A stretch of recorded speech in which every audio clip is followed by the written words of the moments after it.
pornography does not mean sexuality. It's a kind of a sickness that you're developing. For every other creature, nature controlled their sexuality because their sexuality is seasonal. Nature took away that control from you because it believed that you got little more brains. But you're trying to prove you don't have that. They evolve, yes.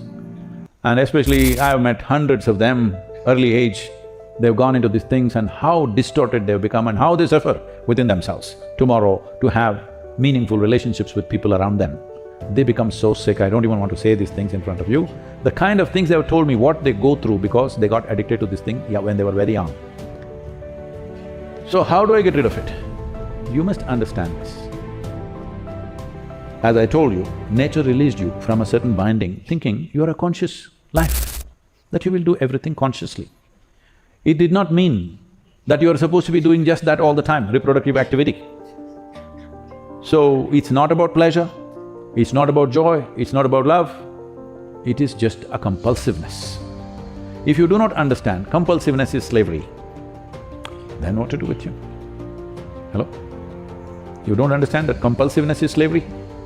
Consciousness is the only liberation we have. So, there is no need to give it up. Just no need to go there, that's all. What is there to give it up? Is it happening here? No, it's happening in my head. See, your head is like that, whatever you imprint this with, that's what will happen. This is the nature of your head. You must understand, every technology, every convenience that comes to you, you want to use it for your own destruction. Oh, what is the harm, Sadhguru? This is the harm. Your mothers and your sisters and every other woman who is around you, you are reducing them into objects. I'm not telling all of you become brahmacharis and go somewhere. No, that's only for certain people who have the capacity to do that. But you must conduct your life in a dignified manner. Where is the dignity in this? Where is the dignity for the woman in a pornography? Hello?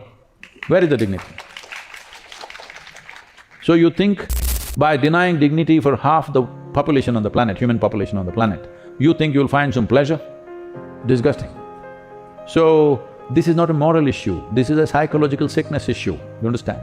It's a mental health issue. So, it is not morality, you are becoming mentally sick. Just because you see something ugly and say hee among friends, don't think you're doing something great. You're doing the dumbest thing that's possible. If you don't get my point, whatever pornography that's happening there, put your mother's face on that lady who's there. I think you'll get the point. 2024 has been awful for the adult film industry. Recently, adult film stars have been dropping like flies. Cagney Lynn Carter dead at 36 from taking her own life. Sophie Leone dead at 26 from a suspected homicide. Jessie Jane dead at 43 from an overdose. Thina Fields dead at 24. At the time of this video being recorded, Emily Willis is in critical condition from an overdose and her family is expecting the worst. Porn and trafficking are inextricably connected. There's really no way to know if someone who's engaging in porn, whether or not they're under a third-party control.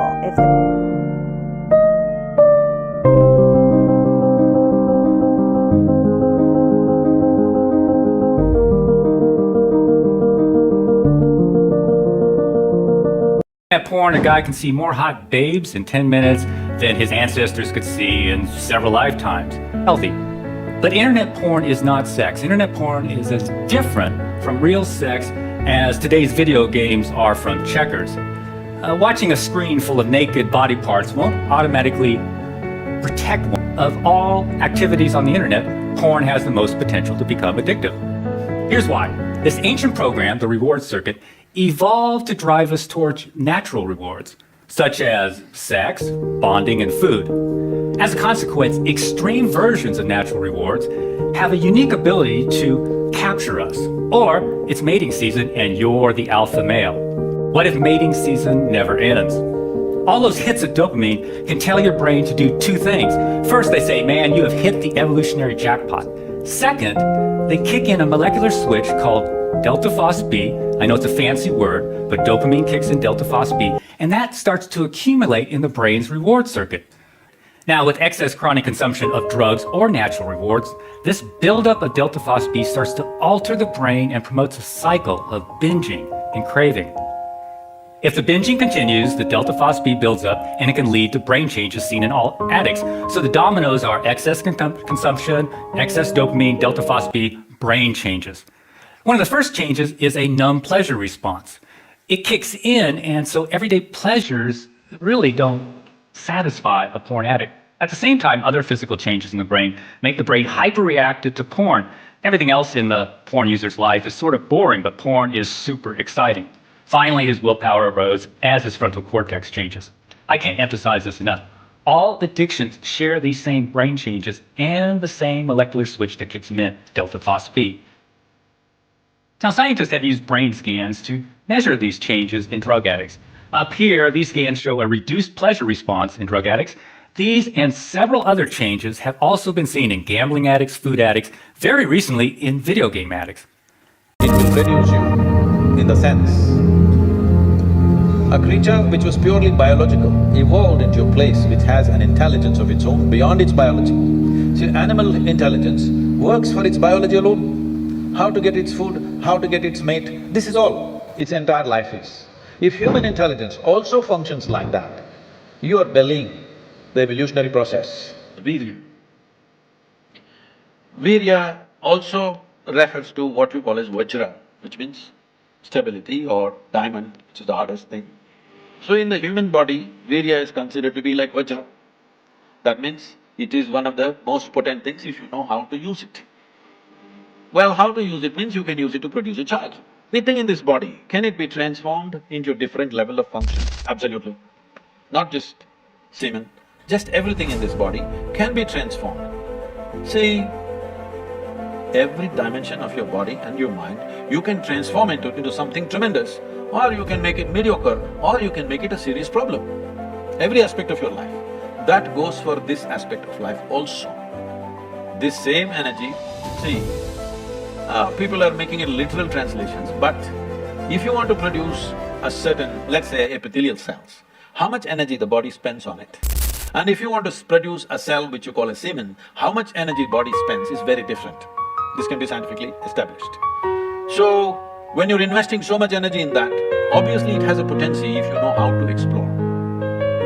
But are you competent to explore? Are you capable of exploring? Do you have the necessary sadhana and guidance to do that? That's a big question mark.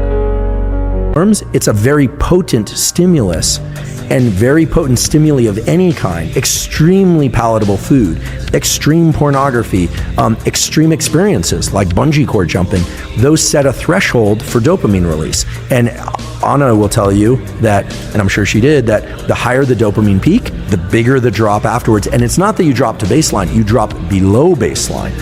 So again, it's not, these things aren't good or bad, they just have to be controlled in a way, because when people are pursuing dopamine peaks over and over and over and they aren't getting them, typically it's because they've been pursuing that activity far too often.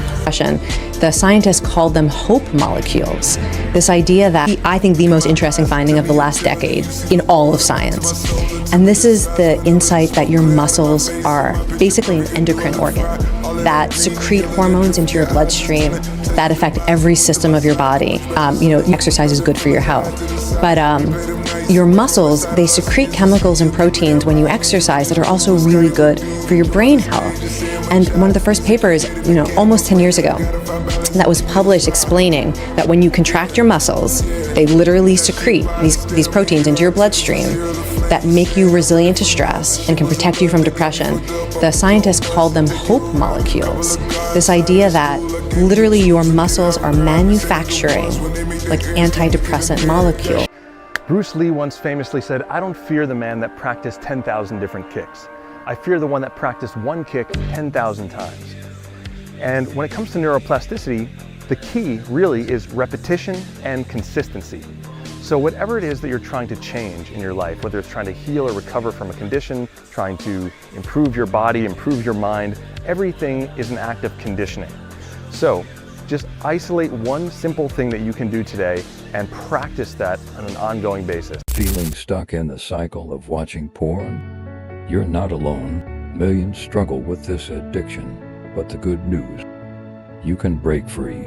Here's how. Porn triggers a massive dopamine release in your brain, just like drugs. Over time, it desensitizes your brain, making you crave more extreme content. The first step to quitting? Awareness. Understand that it's not about willpower, it's about rewiring your brain. Now, let's make quitting easier. Remove your triggers, delete saved videos, install website blockers, and avoid situations that lead to relapse. But don't just stop watching, replace the habit. Exercise, meditate, or start a new hobby that keeps you engaged. Quitting alone is tough. Find an accountability partner or join a community like NAFA. If the addiction feels overwhelming, consider therapy. You don't have to fight this battle alone. Recovery takes time, but every step counts. Start today, and your brain will heal. If you found this helpful, like, subscribe, and share with someone who needs it.